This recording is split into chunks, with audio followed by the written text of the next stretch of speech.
D D C انتخابات کے نتائج سامنے آنے کے قریب 2 ماہ بعد جموں و کشمیر کے مختلف اضلاع میں یہاں کی سیاسی پارٹیوں نے اپنے اپنے چیئرپرسنز اور نائب چیئرپرسنز منتخب کیے۔ اس بیچ اپنی پارٹی نے بھی اپنے 12 منتخب نمائندوں کے ساتھ کشمیر وادی کے 2 اضلاع سری نگر اور شوپیاں میں چیئرمین اور نائب چیئرمین بنائے۔ ہمارے ساتھ اس وقت موجود ہیں جموں و کشمیر کے سینئر سیاسی رہنما اور اپنی پارٹی کے نائب صدر غلام حسن میر صاحب۔ خوش آمدید ہے آپ کا ETV۔ شکریہ میر صاحب، سب سے پہلے جاننا چاہیں گے کہ آپ نے ڈی ڈی سی انتخابات میں 12 سیٹیں جیتی، تاہم آپ 2 اضلاع سری نگر اور شوپیاں میں اپنے چیئرمین اور نائب چیئرمین بنانے میں کامیاب ہوئے، یہ کیسے ممکن ہو پایا؟ دیکھیے، میں آپ کو بتانا چاہوں گا، ہم نے وہاں کہہ دیا اس وقت کہ یہاں کئی جگہوں پہ ایسے امیدوار ہیں جن کو ہم نے سپورٹ کیا ہے اگرچہ وہ ہماری ٹکٹ پہ نہیں لڑ رہے۔ جب ریزلٹس آؤٹ ہو گئے تو 54 انڈیپینڈنٹس جیت چکے۔ ڈکلریشن آف دا ریزلٹس، ہم ان کے رابطے میں تھے، وہ ہمارے رابطے میں تھے، جس کا نتیجہ یہ رہا کہ انڈیپینڈنٹس ہمارے ساتھ آئے اور ہم نے کیا۔ بارہمولہ میں ایک انڈیپینڈنٹ کینڈیڈیٹ ہے، چونکہ نہ ہمارے پاس کوئی لیڈی کینڈیڈیٹ تھی تو ہم نے اس کو ادھر اپنا سمرتھن دیا، سپورٹ دیا۔ کسی بھی پارٹی سے زیادہ کینڈیڈیٹ انڈیپینڈنٹس ہیں۔ جب کوئی اور پارٹی ان کو اپنے ساتھ ملانے میں کامیاب ہو گئی، وہ کیا اچھی بات ہوگی؟ اگر وہ اپنی پارٹی کے ساتھ مل جاتے ہیں تو اس میں کیا غلط بات ہے؟ اچھا میر صاحب، آپ نے خود ذکر کیا کہ آزاد امیدوار تھے، انہوں نے آپ پر اعتماد جتایا، مگر آپ پر الزامات لگائے جا رہے ہیں کہ منتخب نمائندوں کی خرید و فروخت کی بنیاد پر ہی آپ 2 اضلاع سری نگر اور شوپیاں میں اپنے چیئرمین بنانے میں کامیاب ہوئے۔ یہ ان جماعتوں کی سیاسی نافہمی اور غلط سوچ ہے۔ میں آپ سے عرض کروں، کسی پر الزام اس طرح سے لگانا یہ بہت ہی بری بات ہے، بری عادت ہے ان سیاستدانوں کی۔ It speaks about their shallowness. جس شخص کو لوگوں نے الیکٹ کیا اس پہ تہمت اور الزام لگانا یہ سیاسی بدجانتی ہے۔ They should learn how to speak.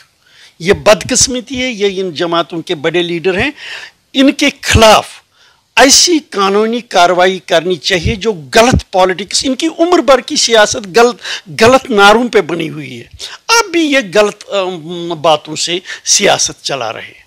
اگر وہ اپنی ضمیر کے مطابق کسی کو ووٹ دیتا ہے، آپ کہیں گے خرید و فروخت۔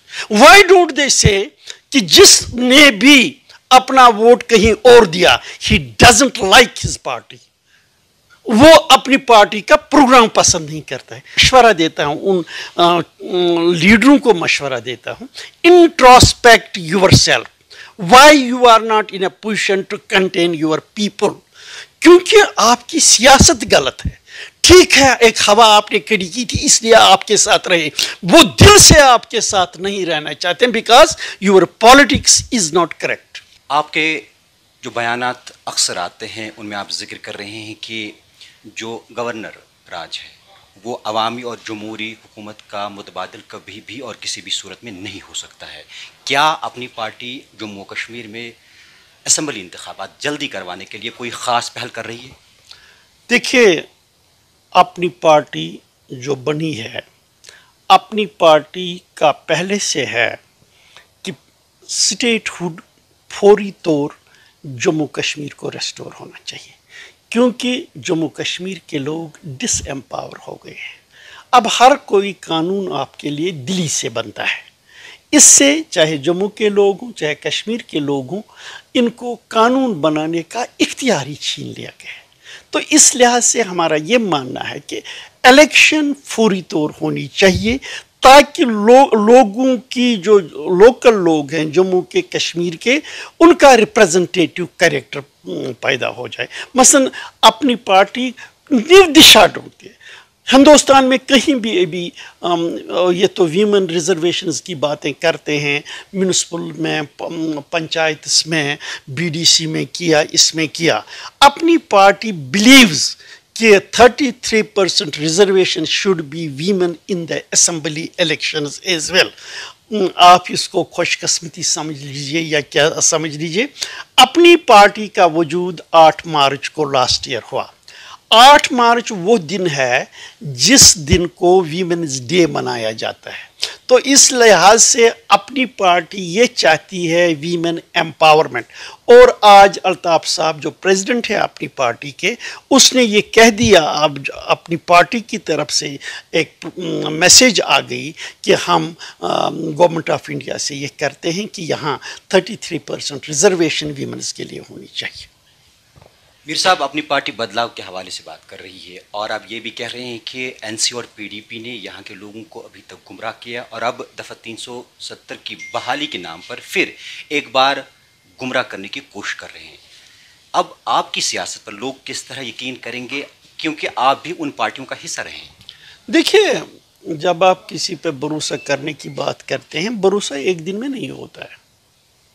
نہ ہم اس لیے کہتے ہیں کہ ہم ان کو بھروسہ کریں. ہم اپنی کارکردگی سے جو ہم کہیں اس کو پورا کرنے کی بنیاد پہ خود بخود لوگ سمجھیں گے، کیونکہ ہمیں لوگوں کی ذہانت سمجھ پہ اعتماد ہے. وہ خود سمجھیں گے حقیقت کیا ہے. ابھی تک اتنا عرصہ گزر گیا، جو بھی گول پوسٹس ان پارٹیوں نے مقرر کیے، جن کے ساتھ لوگوں کی جذباتی ہم آہنگی کروائی، کبھی ان میں سے کوئی وعدہ پورا نہ ہوا. ہم اتنا ہی کہتے ہیں جتنا اچیویبل ہوگا. کوئی نعرہ ان کا اچیو ہوا، کوئی گول پوسٹ کامیاب ہوا. اب ان کا گول پوسٹ ہے کہ ریسٹریشن میں ہمارا بھی ماننا ہے وہ سپریم کورٹ میں کیس پینڈنگ ہے. اگر سپریم کورٹ اس کا فیصلہ دے گی، ہم بھی وہاں پارٹی ہے، تو یہ ریسٹور ہو سکتا ہے. ہم یہ چاہتے ہیں کہ سپریم کورٹ جموں کشمیر کے لوگوں کی جو من کامنا ہے کہ یہ واپس ہونا چاہیے، وی آر فار دیٹ. دوسرا طریقہ ہے پارلیمنٹ کے ذریعے.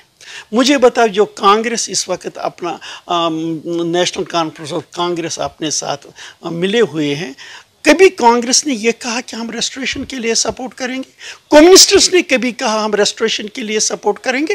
اگر ہم سارے جموں کشمیر کے، حالانکہ جموں والے اس کے ساتھ نہیں ملیں گے، پھر بھی اگر ہم ٹوٹل لیں گے، 3 ہی سیٹیں جو پہلے بھی ہمارے ہاتھ میں تھی، اب بھی 3 ہی سیٹیں آئیں گی. جب 3 سیٹیں ہماری، جب انہوں نے سکریپ کیا آرٹیکل 370 کو، اس کو بچا نہیں سکے، واپس کیسے لا سکے؟ ہاں، یہ میں مانتا ہوں اگر کوئی بھی راستہ نکلے کہ یہ ریسٹور ہو سکتا ہے، اپنی پارٹی ول سپورٹ دیٹ. لیکن جب پریکٹیکلی ہے نہیں تو ہوا میں تیر چلانے سے کیا مقصد؟ میر صاحب، بدلاؤ کا نعرہ آپ دے رہے ہیں، اور بدلاؤ کے ساتھ آپ نوجوانوں کی خاطر کیا کچھ خاص کر رہے ہیں تاکہ جو ہمارے بے روزگار نوجوان ہیں ان کو راحت ملے؟ دیکھیے، جب ہم امپلائمنٹ اپرچونیٹیز کریٹ کرنے کی بات کرتے ہیں تو اس میں انویسٹمنٹ کی ضرورت ہے. انویسٹمنٹ تب تک نہیں ہو سکتی ہے جب تک نہ امن ہو. جب ہم امن قائم نہ رکھیں، انویسٹمنٹ نہیں ہوگی تو بیکاری کا علاج نہیں ہو سکے گا. ہم نوجوانوں سے یہ بتانا چاہتے ہیں کہ اپنی پارٹی نہ کبھی آپ کو جیلوں کا راستہ دکھائے گا، نہ کبھی بندوق کا راستہ دکھائے گا، نہ قبرستان کا راستہ دکھائے گی. اپنی پارٹی اپنے نوجوانوں کو ترقی اور خوشحالی کا راستہ دکھائے گی. میر صاحب، آپ کے قائد محمد الطاف بخاری صاحب اکثر وزیر اعظم نریندر مودی سے ملتے ہیں اور لوگ کہتے ہیں کہ بڑا یارانہ لگتا ہے. یہ بات غلط ہے. اس میں الطاف صاحب کو یہ کریڈٹ دینا چاہیے. جس وقت کوئی یہاں آواز نہیں اٹھاتا تھا، باہر نہیں نکلتا، وہ نکل آیا، اور نکل آیا تو پرائم منسٹر سے ملا. میں آپ کو یہ بتانا چاہوں گا، جب آرٹیکل 370 ختم ہوا، اس وقت آپ نوجوانوں یا یہاں کے جو بھی لوگ تھے، ان میں خوف طاری ہو چکا تھا ڈیموگرافک چینج آ جائے گی. کیا اس اپنی پارٹی کی قیادت کو، اپنی پارٹی کو یہ کریڈٹ نہیں دیں گے جب یہ پہلی بار پرائم منسٹر سے ملے اور پرائم منسٹر سے برملا یہ کہا کہ خوف یہاں لگ رہا ہے کہ آپ یہاں ڈیموگرافک چینج کرنا چاہتے ہیں، آپ یہاں آبادی کے تناسب کو بگاڑنا چاہتے ہیں. This was the courage by the اپنی پارٹی لیڈرشپ، جنہوں نے پرائم منسٹر کو برملا کہا. اور پرائم منسٹر نے برملا یہ کہہ دیا جموں کشمیر کے لوگوں کو اس بات سے بے فکر رہنا چاہیے، گورنمنٹ آف انڈیا کسی بھی قیمت پر آبادی کے تناسب تبدیل کرنا نہیں چاہتی ہے. اور یہ میسیج پرائم منسٹرز آفس سے نکلی. جب بھی آپ کا کوئی مسئلہ ہوگا یہ پردھان منتری سے اٹھانا ہوگا. اپنی پارٹی علیحدہ جماعت ہے, پرائم منسٹر بی جے پی سے تعلق رکھتے ہیں, لیکن پرائم منسٹر جو ہے وہ ملک کا پرائم منسٹر ہوتا ہے. ذرا آج اس میمورنڈم پر نظر دیجئے, کیا لگ بھگ every point that has been addressed. جب آپ نے سچ کی سیاست کی, جب آپ نے ایموشنلائز نہیں کیا, اپنی کیس کو ریپرزنٹ کیا پراپر, ناٹ بس پولیٹیکل یہ گیلریز کو پلے کرنے کے لیے نہیں, بلکہ لوگوں کو ہیلپ کرنے کے لیے, لوگوں کو اس مصیبت سے نکالنے کے لیے. میر صاحب, آخر پر جانا چاہیں گے کہ پیپلز کانفرنس نے پی ایچ ای ڈی سے کنارہ کشی اختیار کی اور اس کے بعد پی ایچ ای ڈی میں ابھی بھی خلفشار بڑھتے جا رہے ہیں, اس پر آپ کیا کہنا چاہیں گے؟ دیکھیے, گپکار الائنس کا جو ایجنڈا ہے وہ ایجنڈا ہے جو صرف جذبات سے بھرا ہوا ہے, اس میں حقیقت کا کوئی تعلق نہیں ہے. اس کو آج نہ کل بکھرنا ہے, سونر دین بیٹر. آپ نے بات چیت کے لیے ای ٹی وی بھارت کو اپنا قیمتی وقت دیا, آپ کا بہت بہت شکریہ. چلو شکریہ جی.